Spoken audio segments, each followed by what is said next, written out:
"You think a girl like you can make it in New York?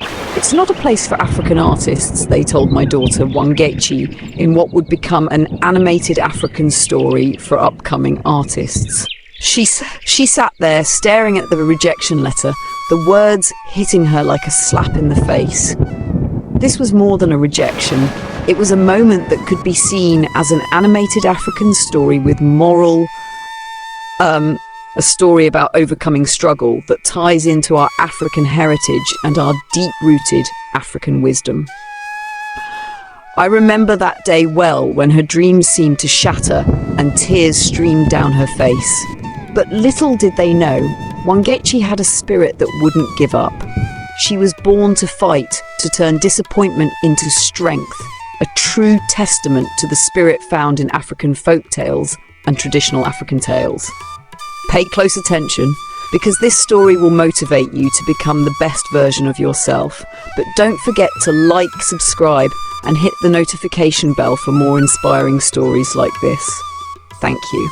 Wangechi Mutu grew up in Nairobi, my bright-eyed daughter, always full of curiosity and imagination, a child of our African culture and oral tradition. From a young age, she had a love for drawing, spending hours sketching people, animals, and landscapes with whatever she could find. Old newspapers, school notebooks, even the backs of cereal boxes. Her fascination with storytelling through images was her own form of magic, one I encouraged even when others thought it was a waste of time. In our home, I'd always say, art is a way of seeing the world, not just about being seen, echoing the wisdom found in African proverbs and the lessons passed down in African myths and legends. We didn't have much.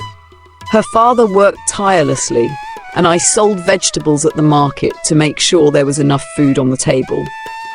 But when Wangechi's teacher came to me one day and said, "She's gifted, you have to support her in this," I knew we had to make sacrifices. We pulled our money together, skipped a few meals, and managed to buy her some paints and paper. That's when I saw the fire in her eyes, a fire that would lead her far from Nairobi, even if the road ahead was paved with struggle. It was a story that spoke to our African oral history and the life lessons that our elders' stories teach us. When she got older, she decided to leave for New York to chase her dreams of becoming an artist. I was terrified for her, leaving home, going to a place where African women weren't always welcomed with open arms. But she had her heart set on it, promising that she would make us proud. Her father too stood by her, saying, "If you believe you have what it takes, go and show them." Her journey was like one of the Anansi stories, full of challenges and lessons, yet driven by courage and resilience that reflected the strength found in our African legends. New York wasn't kind to her at first. She struggled to make a name for herself, facing rejection after rejection. The galleries didn't know what to do with her art. They said it was too different, too African. She cleaned offices during the night and painted during the day, barely making enough to cover rent. There were times she almost gave up. She called home, her voice cracking, "Mom, maybe they're right. Maybe my art isn't good enough." Her struggle was the kind of challenge found in African moral stories, a battle of spirit seen in our African spirituality. I told her then, "Your art is who you are. Don't let them decide what's good or not." And slowly, Wangechi found her voice.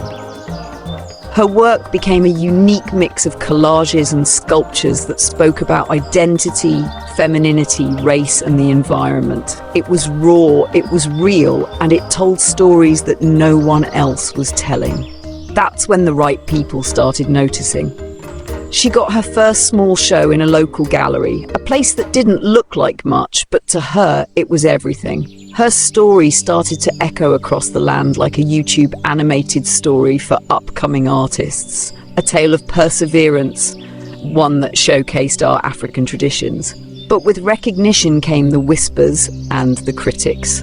Some people couldn't handle her bold messages, and others were quick to point fingers, digging up rumors and spreading lies.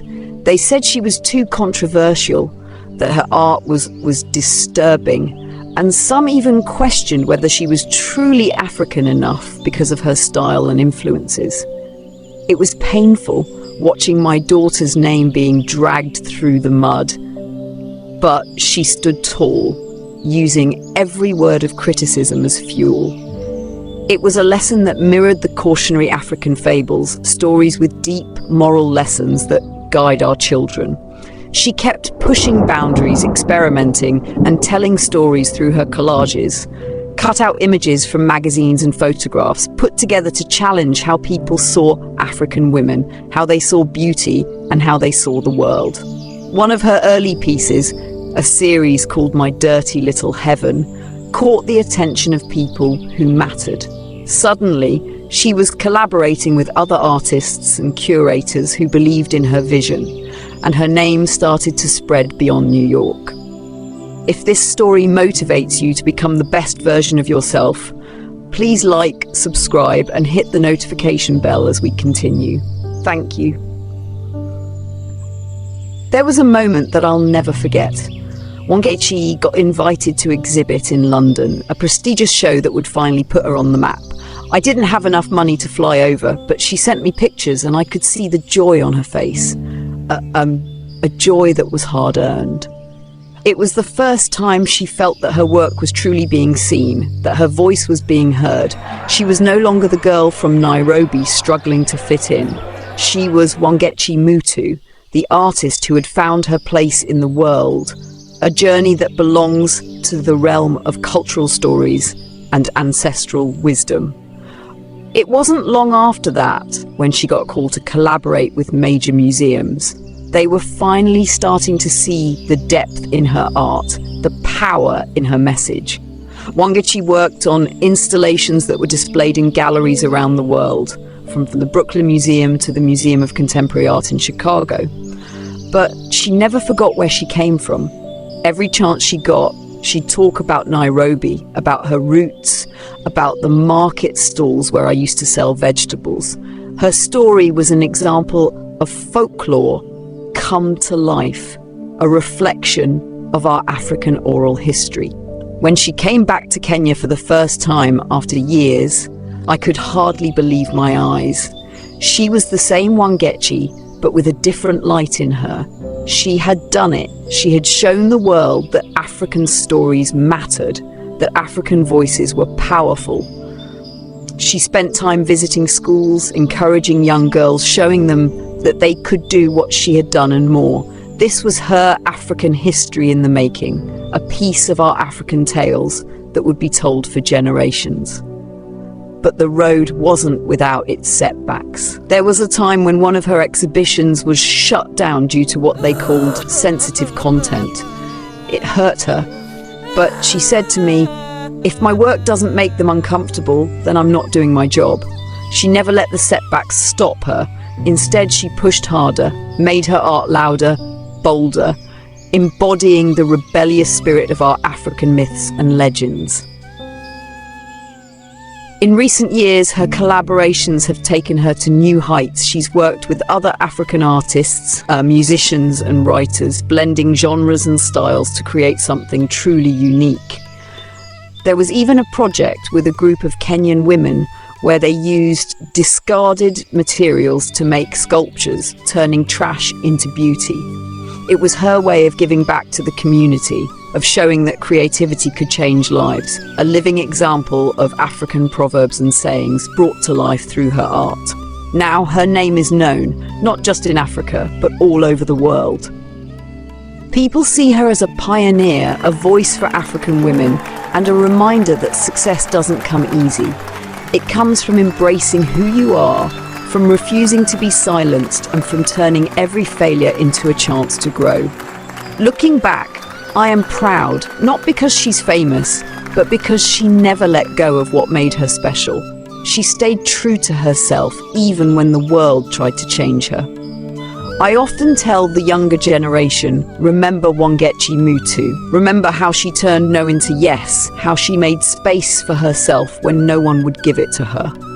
Wangechi Mutu's most historic works are grounded in African themes, telling stories through her unique style. One of her early impactful series, the Ark Collection, used traditional African myths of survival.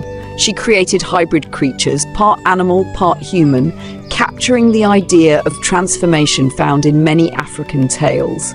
It gained international recognition, showing the world a different perspective on African identity. Her Butterfly series focused on womanhood and rebirth. Wangechi used butterflies as symbols of transformation and freedom, highlighting the strength of African women. This series became known for its strong messages about resilience and identity. The Earth Mother's Lament became one of her signature works, drawing from African folklore. The painting featured a woman emerging from the soil, representing the tension between nature and human exploitation. It addressed environmental issues and became a call to action. In her Cosmic Body series, she mixed African spirituality with futuristic ideas. Depicting women as powerful cosmic figures, she celebrated the strength of African women. The series was popular with younger audiences, connecting ancient legends with modern themes. The Water Body series focused on water spirits, a common figure in African myths. Wangechi's paintings used deep blues and greens to create haunting images of figures rising from water, symbolizing the strength and mystery of nature. Lastly, the Rising Sun celebrated Wangechi's reconnection with her roots. Using warm colors, the piece depicted a woman radiating light, symbolizing rebirth and the importance of heritage. This series became a tribute to African strength, history, and perseverance. Through her art, Wangechi preserved African stories and legends, showcasing the depth and resilience of African culture. Today, she still calls to tell me about her new projects, and she always ends with, "Mom, I hope I've made you proud." And every time my answer is the same: you've done more than that, Wangechi. You've shown the world what it means to be truly African, fearless, creative, and full of grace. Wangechi's story is not just about success, it's about struggle, about falling down and getting back up. It's about breaking barriers and telling your story in your own voice, no matter who tries to silence it. It's a lesson for every African child with a dream, that no matter how hard it gets, you can always find a way to shine, capturing the true essence of African moral stories, African spirituality, and the power of African tales. If you've made it this far with us, please like, subscribe, and hit the notification bell for more inspiring stories like this. Thank you.